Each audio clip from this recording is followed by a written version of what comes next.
Assalamualaikum warahmatullahi ta'ala wabarakatuh. Good day to my students under Criminal Law Justice, which is CLG 1. So, the Republic Act 7691. So, ano ang nakalagay dito sa 7691?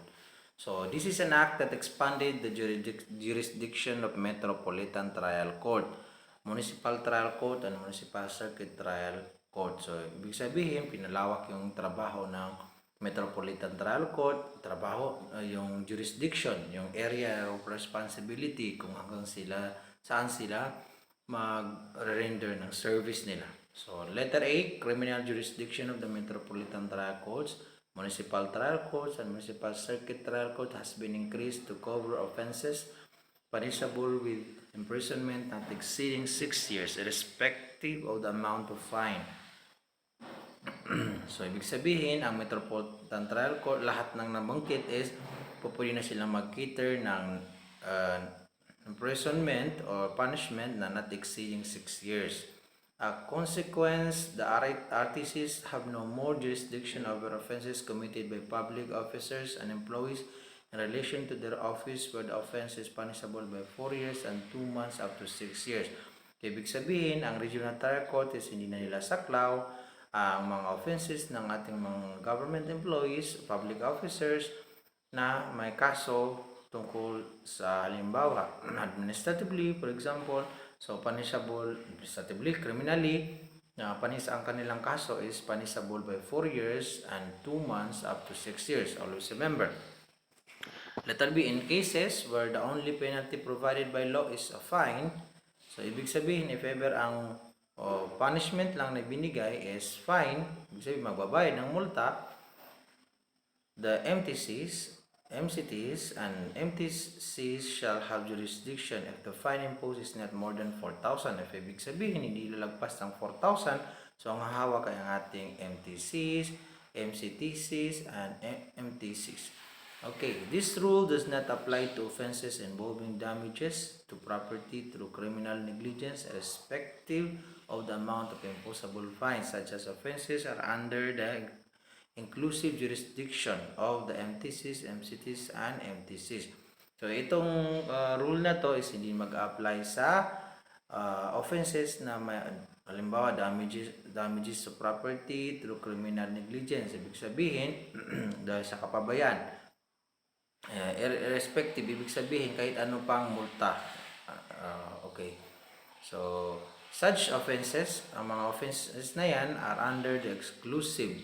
Ibig sabihin, exclusive lang, trabaho lang ng MTCs, MCTCs, and MTCs. So, meron din tayong Republic Act 8493, the Speedy Trial Act. Ibig sabihin, di ba, meron tayong speedy trial. Dapat may karapatan ng ating mga mamamayan na humarap sa korte na may maagaran at saka mabilis na judgment, trial, pagkakandak ng trial. So, this act was enacted to ensure speedy trial of all criminal cases before the Sandigan Bayan, Regional Trial Court, Metropolitan Trial Court, Municipal Trial Court, Municipal Trial Court, and Municipal Circuit Trial Court. So, always remember kung saan ang nabilong ng mga nabanggit dyan sa Republic Act 8493, the Speedy Trial Court. Remember, mayroon time before the Sandigan Bayan, Regional Trial Court, Metropolitan Trial Court, Municipal Trial Court, magkapareho lang, and Municipal Circuit Trial Court. So, yan ang kanyang saklaw. Trial Court, Municipal Trial Court, and Municipal Circuit Trial Court.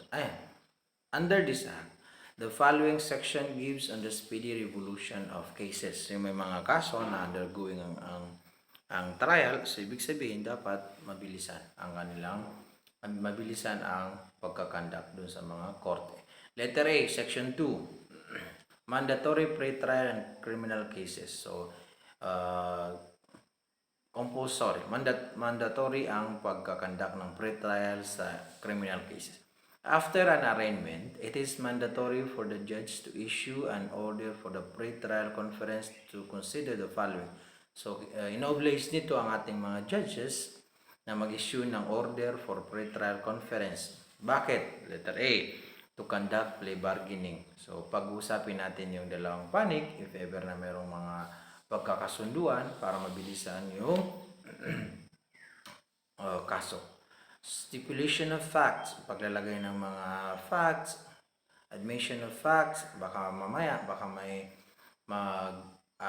tawag dito, mag-admit, mag-confess ang nasasakdal ang ating suspect. So, para mabilis, hindi na tayo gagastos. Documents to avoid unnecessary proofs. Yan. So, ilalagay natin yung mga hindi po pwedeng i-present sa court para less time consuming. So, markings of identification of evidence of parties. So, those evidences na ipoprovide nila to be presented in the court must have markings. Di ba? Alam natin kung let us say Annex A, Annex B, ganun. Letter D, waiver of objection to admissibility of evidence. So, meron tayong waiver of objection to admissibility of evidence. Baka mamaya, may ipapresent dyan, tapos sabihin na inamin niya na sa kanya. So, kailangan mayroong waiver of objection na mangyayari dun sa trial. So, such other matters that will promote fair and expeditious trial such as, so ito naman yung mga pag-uusapan, mga na makakatulong dun sa makatarungan at saka mabilisang trial. Number 1, simplification of issues. So, kung ano lang yung kaso na pinag-usapan, so huwag na lalabas doon. So, dapat doon lang magpo-focus. Limitation of numbers of witnesses. Hindi po pwedeng napakarami. Although, kinakailangan dahil po pwedeng makatulong, pero those who are relevant witnesses, those who has strong stand, for example, na talagang mayroon silang connection, mayroon talaga silang masasabi doon sa kaso, so yun lang ilalagay natin sa witnesses. So, letter B, section 3, time limit of trial. So, merong limitation na hindi po pwedeng 24 hours nandiyan sila sa loob. So, in criminal cases, ibig sabihin, doon sa criminal, ibig sabihin yung nagawa ng tao na criminally. Okay, except those subject to the rules on summary procedure. So, except lang doon sa subject ng rules on summary procedure or when the penalty prescribed by law does not exceed 6 months imprisonment or a fine 1,000. The case is scheduled for continuous trial on a weekly or other short term. Diba, meron tayong summary procedure o kaya naman meron tayong mga kaso na penalty lang is 1,000, so hindi nakasali. So, the case is scheduled for continuous trial on a weekly, let us say mayroon siyang weekly, short-term trial calendar at the earliest possible time so as to ensure speedy trial. So, para mabilisan yung ating trial. In no case shall the entire trial period exceed 180 days. So, hindi po pwedeng lumagpas ng 180 days yung na ginagawa nila. From the first day of trial except otherwise authorized by the Chief Justice of the Supreme Court. Unless, otherwise, na merong authorization na ibinigay ang ating Chief Justice ng Supreme Court na mag-exceed yan sana, nabanggit dyan na oras. So, remember, letter C. Section 7. Time limit between filing of information and arraignment and between. So, meron tayong time limit dun sa pag-file ng information. Diba, ang information magagaling dun sa prosecution at saka dun sa arraignment and between. So, may time limit yan. So, arraignment and trial. Ano ang arraignment at saka trial? Arraignment of accused shall be within 30 days from the filing of information or from the date the accused appeared before the court. So, kapag halimbawa nagkaroon ng so, mangyayari lang ang arraignment 30 days prior na file na yung ating information. O kaya naman nag-appear ang ating accused sa court. If pleaded not guilty, if ever na ang sabi ng ating accused is he is not guilty or she is not guilty, the accused shall have at least 15 days to prepare for trial. So yung accused natin is meron siyang 15 days na mag-prepare para sa trial. Of course, kasi yung ating mga legal counsel, yung ating mga attorneys, gagawa sila ng preparation. Let us see, trial shall commence within 30 days from arraignment as fixed by court. So ang trial natin ay magsisimula ng 30 days pagkatapos ng arraignment. So, na-fix na yan ng korte. So, remember this mga, kahit ito lang yung matandaan natin, ha? Section 3, time and limit following an order of trial. So, ano yung oras at saka limitado na let us say mayroon namang new trial na gagawin. So, if the accused is to be tried again, if ever na hindi pa tapos yung paglilitis, following an order of the court for new trial, ibig sabihin, may new trial na naman, the trial shall commence 30 days from the date the order of new trial becomes final. So, magkukumensa naman ito ng 30 days. Okay. Except when the court retrying the case may extend such period. So, if ever, yung korte naman is, kasi may mga kaso na, let us say, may mga kulang, for example, may mga problema, so mag-extend na naman, but not exceed 180 days from the date of the order for new trial. So, hindi na naman siya mag-exceed ng 180 days kasi masyado nang matagal.